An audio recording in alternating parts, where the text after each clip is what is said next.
8-second intro, go. Today I'm going to be going through every single FromSoft tutorial area to see which one is the best based on how well it prepares you for what's ahead and how difficult they are. Let's go. Starting with Demon's Souls, one of the only games with a proper tutorial that allows you to choose whether you'd like to play through it or go straight to the Nexus. This tutorial is pretty good and I think it prepares you pretty well for how this game works. The enemies are definitely on the easier side, but I like that they introduce you to different scenarios such as multiple enemies at once and fighting against shields. This intro feels like a real area, which is good for getting the player used to the level design they'll see in the real game, as well as the rewards you get for exploration. This area also introduces you to the vault mechanic, which is really only explained by having an item right next to the fence you're supposed to jump over, but I swear they only used this feature like twice in the main game, so I don't really know why it was emphasized so heavily. Aside from showcasing the main combat mechanics you'll be using throughout the game, they also show you how the healing system works by placing different types of grass around the area. I think this is good to kind of get the player used to conserving their healing items by subtly pointing out that they're finite in this game. A couple things that weren't explained in this area that I think could have been beneficial are world and character tendency, as well as the difference between soul and body form. I know these are touched on a bit later, but I had no idea about any of these going in and I was pretty confused trying to figure it out. The last part of the tutorial is the Vanguard Demon. This is a classic FromSoft move, making a boss you're supposed to die to in the beginning, highlighting the fact that it's okay to die. I like that they reintroduced the Vanguard Demon in 4.1 as a mini-boss because it shows the player their progression and the importance of coming back to something later if you're struggling with it. It does suck that you basically die in 1 to 2 hits when fighting him in the tutorial, but I guess that's the point. I like that they actually reward you for beating him in this game with a few extra items before the dragon kills you. Overall, I think this is a pretty solid tutorial and teaches the player not only the basic mechanics of the combat, but also the harsh reality of the world this game presents. Moving on to Dark Souls, this tutorial is very unconventional. And if you need a reminder not to give up, Skeleton, make sure to cop a shirt, link in the pinned comment. This tutorial basically shows how FromSoft trusts the player's intelligence and ego enough to realize when something is too hard for you,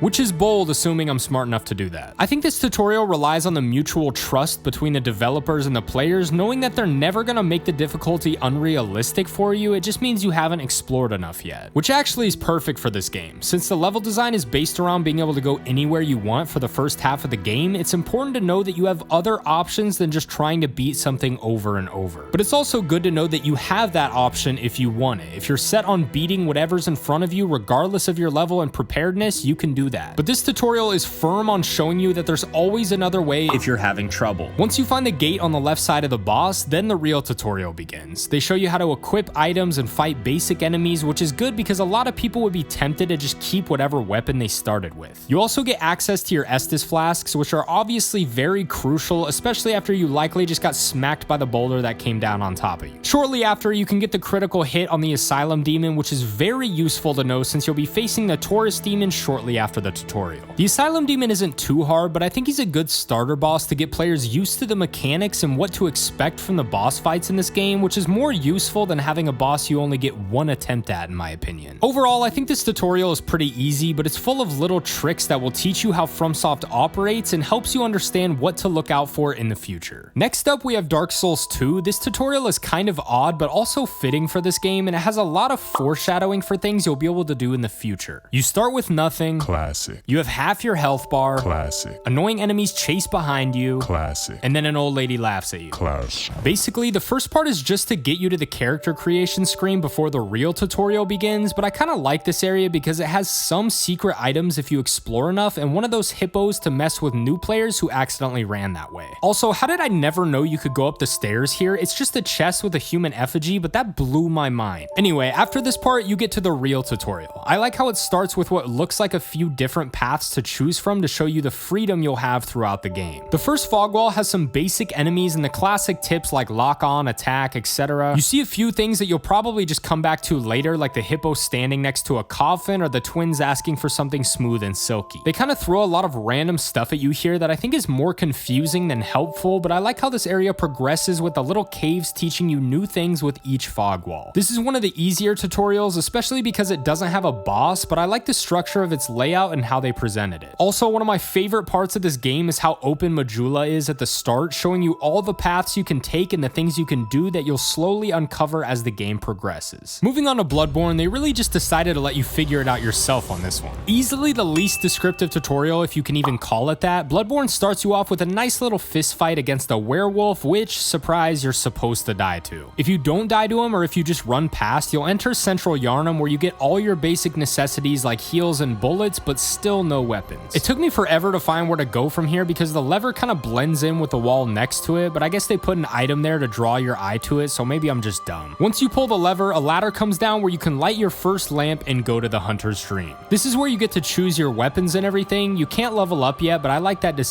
a lot. If you throw stats at a new player off the bat, they're gonna have no idea which ones are useful for them because they haven't even played the game yet. Forcing you to beat a boss before you can do that is a great idea because it gets the player familiar with the game before choosing stats, and it gives you no easy way out if you're struggling with the boss. That's pretty much what I would consider to be the tutorial in Bloodborne. The rest of Central Yharnam feels more like a normal level rather than a tutorial area, which I have a love-hate relationship with. I do think this is one of the best areas in the game and is so much fun to explore because there are tons of branching paths you can take, but it's also going to be pretty confusing for a new player. For someone like me, it was amazing because I already had a grasp of what to expect from this type of game, but I could see the lack of explanation turning away a lot of newer players. Also, it's probably the most difficult tutorial area in the series. The two bosses in this area are done perfectly though, and I agree with the purpose they both serve to teach the player. Next up, we have Dark Souls 3. This is one of the more generic tutorial areas, but I actually think it was done very well. It was pretty obvious this game was pushing to make the Souls series a bit more accessible to newer players, but I think they pulled it off without compromising what makes this series great. It starts off with the same messages for the basic controls, throwing some easy enemies at you while you collect your Estus flasks. I really like the addition of the giant crystal lizard here to give players a challenge for an extra reward if they choose to do so. It also teaches the player early on that they don't have to fight every enemy if they don't want to. Also, there's a message that literally just says turn around and go back. While this area is pretty straightforward, they do have a few little items you can find that help you later if you explore enough. The classic FromSoft method of giving you a hidden item that proves useful for the boss ahead is present as well, which is always fun. Then we have Udex Gundyr, probably the best tutorial boss in the series and one of the most challenging for a newer player. Obviously now it's a cakewalk, but I think this boss is perfect to get players used to the mechanics and learn to push through when something gets difficult. In my opinion, this is the easiest tutorial they've made up to this point, but with Dark Souls 3 being my first Souls game, I still struggle with Gundyr for hours before beating him. While I'm not the biggest fan of the second phase itself because it's kind of hard to see what's going on, I think it was a really good moment to shock the player and teach them what to expect going forward. I think this is one of the best tutorial areas in the series because it gives you just enough info to learn about how you should approach the game without making it too confusing. It is much more straightforward than the others and a bit less creative, but I think it served its purpose well enough to make me recommend Dark Souls 3 for players new to the series. Moving on to Sekiro, this one is obviously much different because it's a different style of gameplay, but I wanted to go over it because I love this game. Sekiro's tutorial felt much more like a normal game, teaching you the basics such as wall jumping and shimmying before you sneak past some guards to eavesdrop. I like this feature because it tells you key components to the story in a way that's a bit easier to follow but doesn't feel like they're making it too obvious. Then you do a little parkour before getting your sword, which I totally missed on my first playthrough and was super confused, but I think that's from my experience with the Souls games expecting to be thrown into combat right away. Getting your sword sets up the story nicely and lets you get caught up on some of the mechanics you'll need for the combat. They show you how to attack and deflect, but I think they undersold the importance of deflecting a lot here because I kind of just assumed it worked like a parry. I was still under the impression that I should dodge most of the attacks and only deflect when I wanted to go for the death blow. Once again, this is harder to justify because I think it was due to my experience with Dark Souls, but it still took me forever to get out of the habit of dodging. But obviously that's a personal experience, I can only go based on my experiences here. The tutorial boss is a great tool to get this down, and I'm embarrassed to say how many tries it took me before I understood what they were trying to get me to do. Looking back, he's probably the easiest tutorial boss in the series, but I think he serves his purpose of teaching you how the combat flow should work. Then, in true Dark Souls fashion, you fight Genichiro, who absolutely stomps your teeth in. I love how this fight sets up the rest of the game and shows you what the boss fights will look like in the future. This tutorial is the most traditional of the series, and while some parts weren't as clear as I expected them to be, I still think it was good enough to give you a general idea of what to expect. Now we have Elden Ring, a controversial one to say the least, since a lot of people were mad at how easy the tutorial was to miss. But even if you haven't played a Souls game before, I think Limgrave is easy enough to where you won't have much trouble if you miss the tutorial anyway. The first part was kind of strange to me because I kept thinking there had to be some hidden loot somewhere, but I never found anything. Then you're greeted by the grafted Scion, and we can all guess what happens next. I do like the rewards you get if you do manage to kill him, but he's much harder than any of the other favorite tutorial bosses in my opinion. Either way, you end up in the same place with a tutorial area to your right that you could easily run past without noticing. If you decided to run straight forward without looking around at all, I guess. I think FromSoft should have thrown a couple items in before facing the grafted scion to show players they should be exploring more. But still, there's a dude sitting right next to the tutorial that says take the plunge, so if you missed it, that's kind of on you. This area is definitely the most descriptive aside from Sekiro, introducing you to all the controls you'll need, new and old. This is gonna sound really stupid, but I was a bit disappointed at how much this area felt like a tutorial. I've always liked how FromSoft made their tutorial areas feel like real levels. It's almost like they disguise them until you beat it and then you're like, oh, that was the tutorial. This one is pretty obvious, but I understand they were trying to make this game way more accessible than the others. At the end, you face Soldier of Godric, hardest boss in the game. Seriously, I don't know why they stuck a basic enemy here and called him a boss instead of giving you a boss that was somewhat realistic. They give you Soldier of Godric and then make you face the Tree Sentinel. Your experience in the tutorial probably isn't going to help you much there. Either way, the tutorial in Elden Ring is pretty simple and easy, but I think we all understand why they did it. And here's your outro.